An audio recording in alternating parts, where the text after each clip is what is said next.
अस्सलाम वालेकुम फ्रेंड्स, कैसे हैं फ्रेंड। मैं हूं आपके साथ अदनान और आज हम बनाने वाले हैं बीफ शिनवारी कढ़ाई। तो उसके लिए सबसे पहले तो हम लोग ऑयल लेंगे तकरीबन 150 ग्राम, 150 से 200 ग्राम, क्योंकि हमारे पास जो गोश्त है वो 3 किलो है। तो इसको गर्म होने देंगे। जी, जैसे ही ऑयल गर्म होता हम इसमें 2 चम्मच लहसुन अदरक का पेस्ट डाल देंगे, खाने वाले चम्मच, और इसको 1 मिनट तकरीबन पका लेंगे।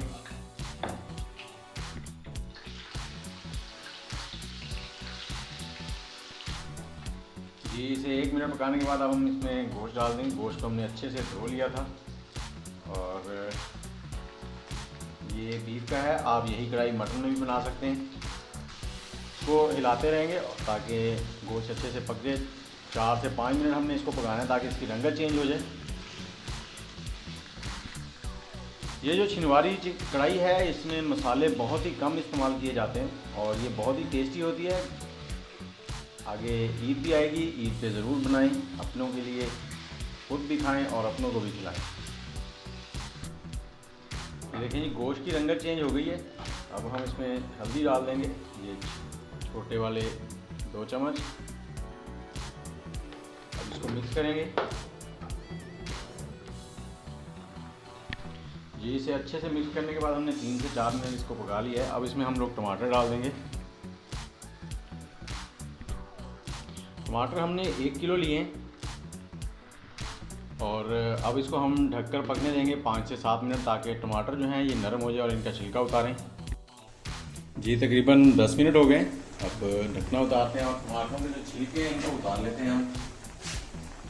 लेकिन छिलका ऊपर से नरम हो गया, बड़े आराम से उतर जाएगा। इस तरह से सारे टमाटरों के ऊपर से आपने छिलका उतार लेना है। जी, छिलका सबके ऊपर से हमने उतार लिया। अब इसको मिक्स करेंगे ताकि टमाटर अंदर मैश हो जाए अच्छे से। टमाटर हमारे नरम हो चुके हैं।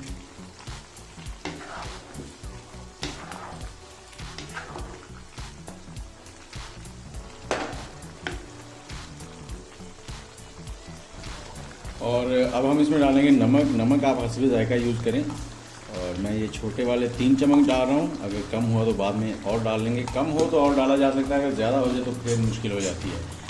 अब हम इसको, हमें टमाटरों का जो गलाने के लिए, छिलका उतारने के लिए तकरीबन 10 मिनट लगे हैं। अब इसको पकाएंगे अच्छे से। और अब हम इसमें डाल देंगे 1.5 लीटर पानी। 1.5 लीटर पानी डालकर इसको हम लोग मीडियम आंच पर पकने के लिए, ढककर पकने के लिए छोड़ देंगे तकरीबन 50 से 60 मिनट के लिए। इतनी देर इसको पकाएंगे। जी, अब इसे 50 से 60 मिनट के लिए पकने के लिए छोड़ देंगे। उसमें ये हमारा गोश्त जो है अच्छे से गल जाएगा। इसको ढककर छोड़ेंगे पकने के लिए। जी फ्रेंड्स, गोश्त को पकते हुए तकरीबन 45 मिनट हो चुके हैं और हमारा जो जानवर था, जिसका गोश्त था, ये 100 किलो का था और जितना जानवर छोटा होगा उतना जल्दी पक जाएगा। तो हमारा गोश्त देखते हैं कैसा है। अगर ये रेडी हो चुका है तो अब इसको हम ऐसे ही ढकने के बिना पकाएंगे। देखिए, गोश्त हमारा जो है ना वो टूट रहा है, थोड़ी सी कसर है। तो अब जब ये पकेगा खुले में तो वो ठीक हो जाएगा। अब इसका पानी ड्राई करेंगे।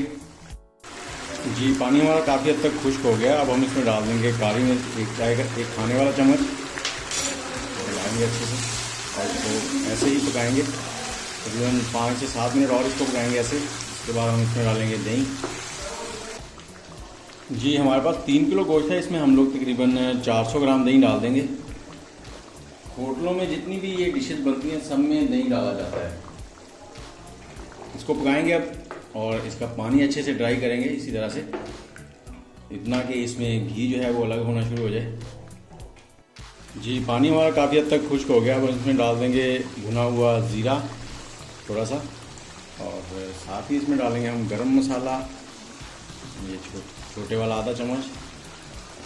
इसे मिक्स करेंगे और साथ ही इसमें डाल देंगे 3 से 4 हरी मिर्चें हमने लंबी काट ली थी वो।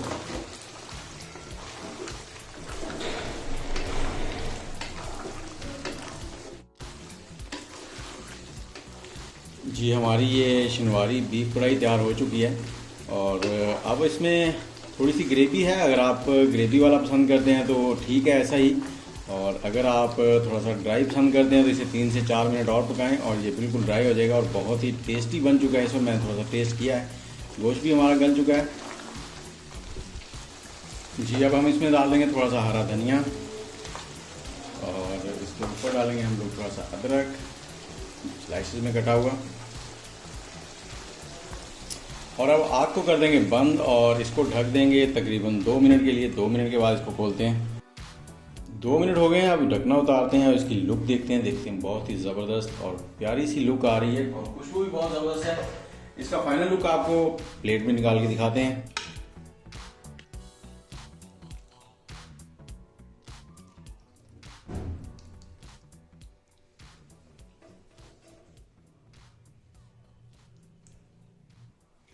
ये जी इसका फाइनल लुक बहुत ही टेस्टी है, आप भी बनाएं और साथ ही हो सके तो हमारा चैनल जरूर सब्सक्राइब करें, चैनल विजिट करें, हमारी दूसरी वीडियोस भी। शुक्रिया।